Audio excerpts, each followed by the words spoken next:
ഇടുക്കി ജില്ലയിലെ ബ്രദാർ സിറ്റി എന്ന ഈ കൊച്ചു ഗ്രാമത്തിൽ ബ്രദാർ പബ്ലിക് ലൈബ്രറി ഇന്ന് ഞങ്ങൾ വായനശാലയിൽ അപ്പൻ ഞങ്ങൾക്ക് അമൃതം എഴുതി തരുന്നത് ഞങ്ങൾ 4ാം ക്ലാസ്സിൽ പഠിക്കുമ്പോഴാണ്. അന്നു മുതൽ പുസ്തകങ്ങൾ ഞങ്ങളുടെ കൂട്ടുകാരായിരുന്നു. മാത്രമല്ല വായിച്ചു കഴിഞ്ഞവയോട് വലിയ സ്നേഹവും വായിക്കാനുള്ള പുസ്തകങ്ങളോട് വലിയ ആകാംക്ഷയും ഞങ്ങളിൽ വളർത്തിയിരുന്നു. ഒരാഴ്ച ഒരു പുസ്തകം എന്ന വ്യവസ്ഥയിലാണ് അപ്പൻ ഞങ്ങളുടെ ലൈബ്രറിയിലെ അംഗങ്ങളാക്കിയത്.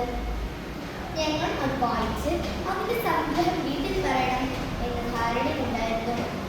അച്ചാച്ചൻ എന്ന് ഞങ്ങൾ വിളിക്കുന്ന അപ്പന് ഏറെ ഇഷ്ടം യാത്രാവിവരണങ്ങളും ചിന്താഭാരങ്ങളുടെ നോവലുകളുമായിരുന്നു.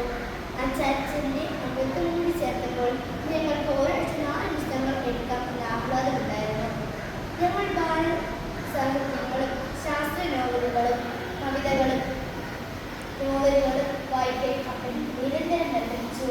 എഴുത്തുകാരുടെ പേരും അവർ എഴുതിയ മറ്റു കൃതികളും അച്ചാച്ചൻ ചോദിച്ചിരുന്നു. ബഷീറിന്റെ ബാല്യകാല സരണി, അന്യനാട് ജോസിന്റെ ബാബുവും ലളിതാംബിക അന്തർജലത്തിന്റെ മാണിക്യങ്ങളെല്ലാം വായിച്ച് ഞങ്ങൾ വിരുങ്ങി കരഞ്ഞ് എത്ര നിരാന്തങ്ങൾ. വേണുകൃഷ്ണൻകുട്ടി, തോമസ് മാല തുടങ്ങിയവരുടെ ഹാസ്യഗീതങ്ങൾ വായിച്ച് ചിരിച്ചൊന്നാണെന്ന് രസിച്ചത് എല്ലാം ഇന്നത്തെ പോലെ ഓർക്കുന്നു. എന്നാൽ മുതിർന്നപ്പോൾ ഞങ്ങൾ ഒരു കാര്യം തിരിച്ചറിഞ്ഞു. ലൈബ്രറിയിൽ നിന്നും ഞങ്ങൾക്ക് കഥാപുസ്തകങ്ങൾ എഴുതി തന്നിരുന്നു ഞങ്ങളുടെ പ്രിയ പിതാവ്, ഞങ്ങളുടെ അച്ചാച്ചൻ ഒന്നാമതൊരു കഥാപുസ്തകമാണ് എന്ന്. അപ്പൻ എഴുതി തന്ന പുസ്തകങ്ങൾ വായിക്കുന്നതോടൊപ്പം അപ്പൻ എന്ന പുസ്തകത്തെയും ഞങ്ങൾ വായിക്കണമെന്നുണ്ട്.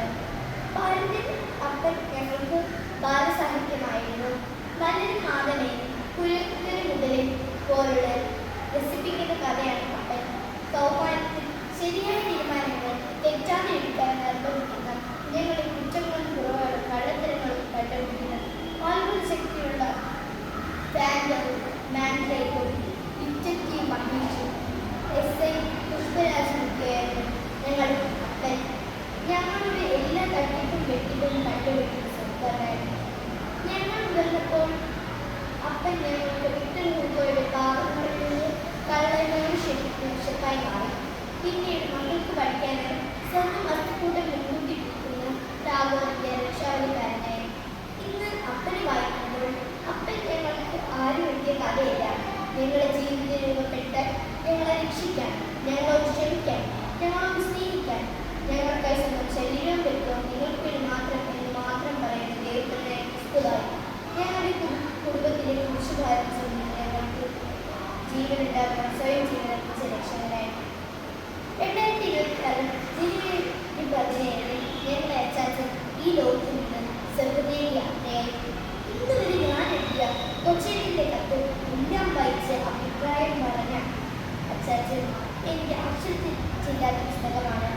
അപ്പൻ എന്ന ഗ്രന്ഥത്തിന്റെ ജീവിത ക്രമം എന്റെ ജീവിതത്തിന്റെ സുഗന്ധമാണ്. പ്രിയ കൂട്ടുകാരി, നമ്മുടെ മാതാപിതാക്കളെ വായിക്കാനുള്ള വളർച്ചയാണ് മക്കൾ എന്ന പദ്ധതിയുടെ യോഗ്യത.